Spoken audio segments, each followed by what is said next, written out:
Hi everyone and welcome to Our Ventura TV. I'm Sandra Siepak. Today we're going to do something a little different. We're going to have a demonstration about personal safety and self-defense. And we're going to teach you some techniques that will help you should you ever need them. So it's very important. Our guest today is Joy Woelfel and her husband Daniel, and they are from Never Alone Self-Defense. And they are going to demonstrate the techniques for us today and talk about personal safety and self-defense techniques that will help you. Thank you both for joining us today on Our Ventura TV. Sure. Great. We're happy to be here.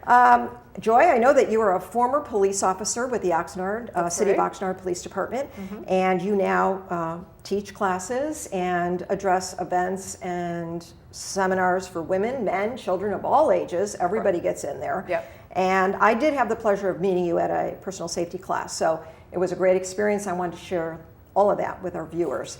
The importance of being aware is so vital. Yes. Let's touch on that real quick. Yes, absolutely. So the premise behind that is why wait until they get up on you and you actually are being attacked? Okay. If you are aware of what's going on around you, if you're aware of the game that the people are playing to make you a victim, then you're more likely to not ever let it get to the point where they are hands-on with you. Okay.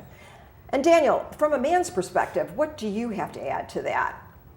Well, I would say that being a man, I think we tend to think that it can't happen to us, and that is a trap that can get us in trouble, and we become complacent and maybe even lazy. Right. And so I think it's very important to know that it can happen to you, and in fact it does more often. Okay. And just overcoming that and not letting the ego get in the way. Sure. Right. And I think it's important. Men, women, children, teenagers, everybody is at risk. Right. We're not just saying one group, seniors, nobody. Everybody is at risk here. So we all have to be proactive in protecting ourselves. It's very, very important. That's right. So I love the phrase you used, be like a cat, survey the scene. Right. Let's talk about that real quick. Right, and that goes back to awareness, okay? You can't see what you're not looking at. Okay. So always head on a swivel, always looking around, seeing what's coming, listening for everything. Okay. Is there something that you need to be cueing in on that could be dangerous? Okay.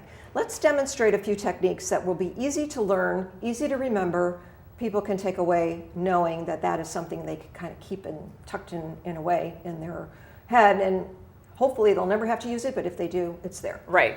Right, and like you said, we want to keep them simple because we're not going to be able to process this during the time. Right. So basically, the first thing I like to teach people is when you think of a nice powerful stance when you're going to receive a blow or give a blow. Okay. A lot of people love to stand like this. I say stand in a powerful stance, and this is how they stand. And so what happens if I go like this, then they're knocked off balance very easily. And see, what he naturally did was to put his foot back. So instead, like a picture frame, if you don't have that little arm on the back of the picture frame, the picture will fall over. But instead, if you put your leg back and you're up on your toe just a little bit, you're able to absorb the shock better, and then I can push you as hard as I want, and you're not gonna go anywhere. Okay. Okay? So always in that, and you're always keeping your hands up like this, because now if they come up here or they come down here, you're splitting it 50-50. Okay. So a lot of things that they do, especially with children, but to anybody of any age, they will reach out and they'll grab your wrist and they'll pull you to wherever they want you to be. Okay. So a lot of people think, well, I'll just pull out of it. Well, that's not likely going to happen, especially if this person's been pumping iron and they're extremely strong. Right. Okay? And So how do you get out of that grip?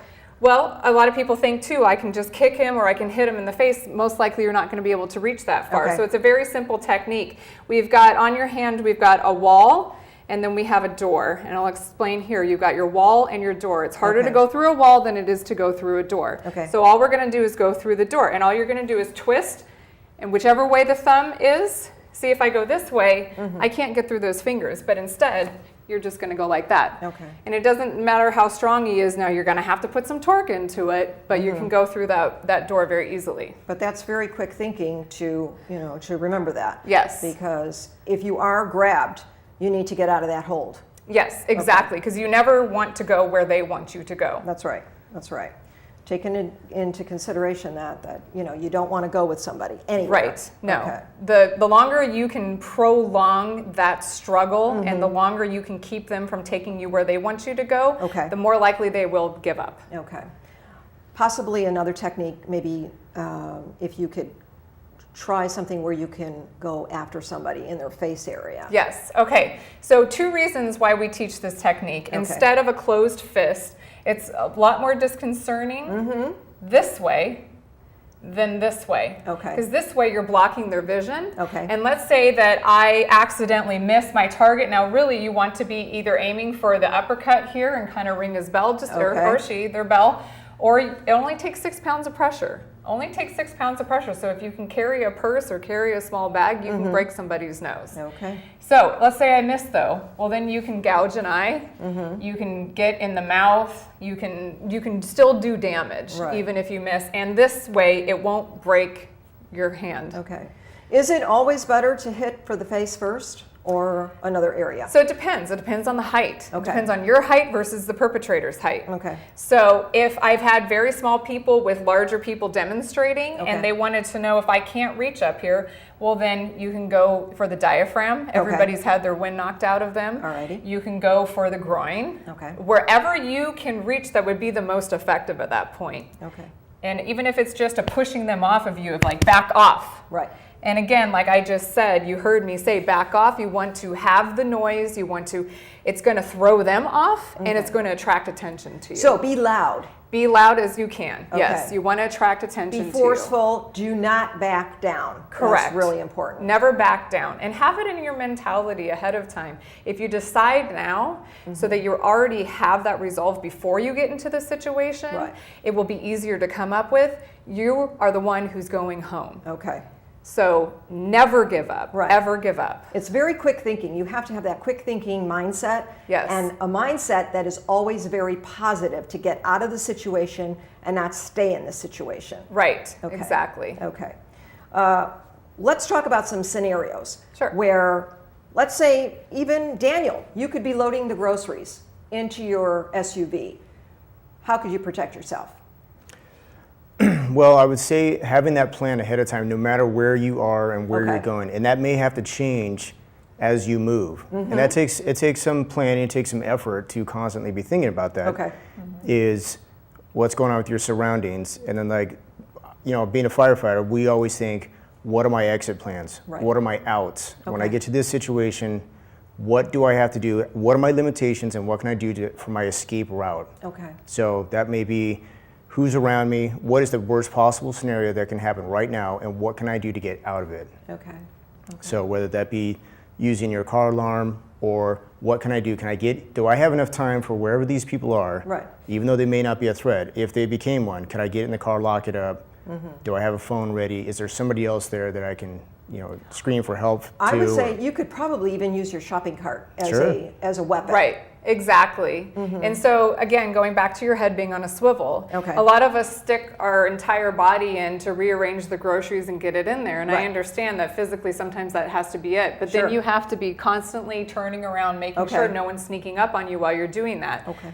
And so a lot of people love to, if you only have 1 or 2 bags, for instance, you want to leave the shopping cart at the door instead of bringing it with you. Well, why not have your hands free, keep that in there, and then at the same time, you can use your shopping cart as a weapon as well. Okay. Or something from inside the shopping bag. Sure, absolutely. Whatever you have to your availability, you want to be able to use that.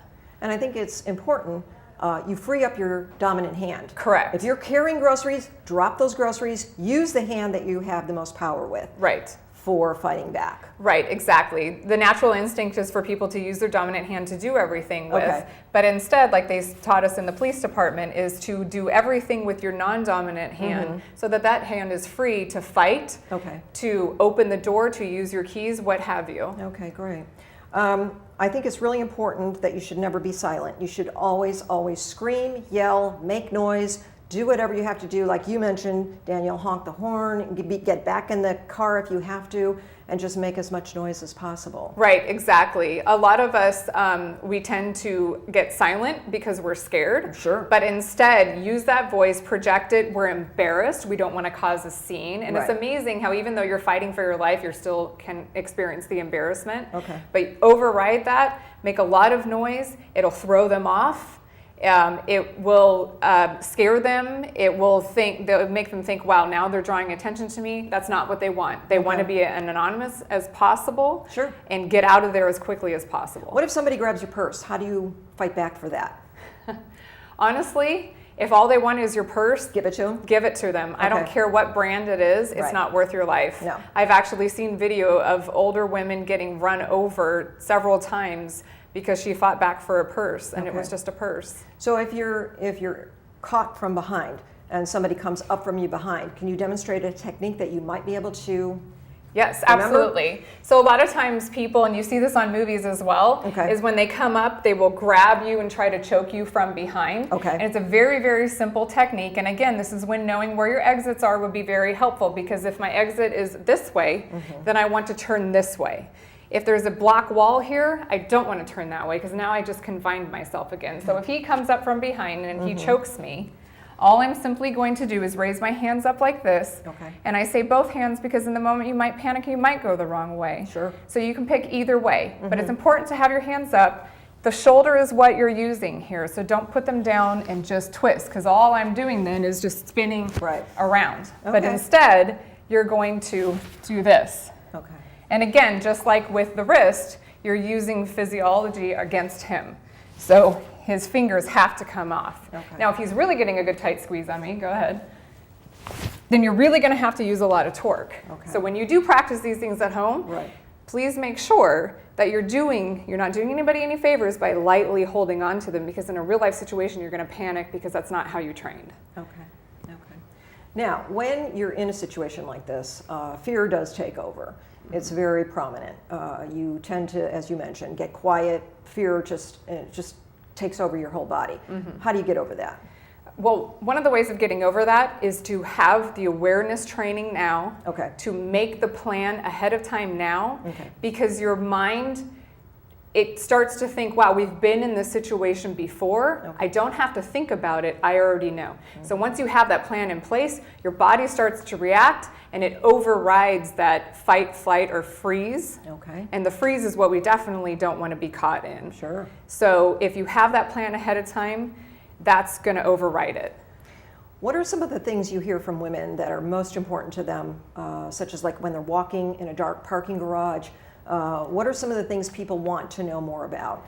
So I hear a lot, should I put my keys in my hand? In your hand, Right, and and use that's that as a probably weapon. one of the most popular ones that I hear. And I Okay. try to, and like I said, if it's the only weapon you have available and it ends up working, then I am not going to shame you for that. Okay? But one thing to consider, a few things to consider, as you're walking through the dark parking lot, what do you need to be aware of? I need to be looking in those shadows. I need to not be just walking to my car and having tunnel vision. Sure. If you need to turn the flashlight on our phone, we all have phones now that have flashlights on them, or a keychain flashlight, be shining it underneath the cars, in the cars, be looking in the cars. Is there somebody waiting, lurking? Okay, but if you put those keys in your hand, now he has to be very close to you in order to use that as your weapon. But let's say it does get to that. Yeah. Well, now in the struggle, what if I drop my keys and now I don't have my plan of escape? Right. I don't have a way to get out of there. Right. So those are things you need to be worried about. And I think it's really important that, again, as we mentioned previously, to be aware of everything around you. When you are walking through a parking garage or an area that you're not really sure about, please pay attention. Right. Don't be talking on your phone. Right. It's really not a good time to do that. Exactly. So I think that if you're more aware, Get and rid of you're- all the distractions. Yes. Right, and you're better prepared, I think you're in a better situation. Yes. And I think for your training, for instructing many people across the board, as we mentioned, it's not just seniors, it's not just women, men too, as you mentioned, can definitely be a target. Right. So it's very important that we all pay attention and we all work together to Right. remember some of these techniques that you gave us today. Right. So again, we want to educate you, and we want to consider the area that you're in, make sure you know what you're getting into before you walk through a dark garage, and it's important to have that mindset. I think Right. that's really, really crucial. Yes, absolutely. Thank you very much, both Daniel and Joy Woelfel, You're for welcome. all your help for Never Alone Self-Defense. It's extremely important for everybody to learn these techniques. Absolutely. Great. Thank you for joining us on the show. Thanks for having us. Thank you. And thank all of you for joining us today on OurVentura TV. We hope you learned a little bit more about personal safety and self-defense, and we hope you never have to use it, but if you do, hopefully you take away something today that you can use. Again, thank you for joining us. I'm Sandra Siepak. Bye, everyone.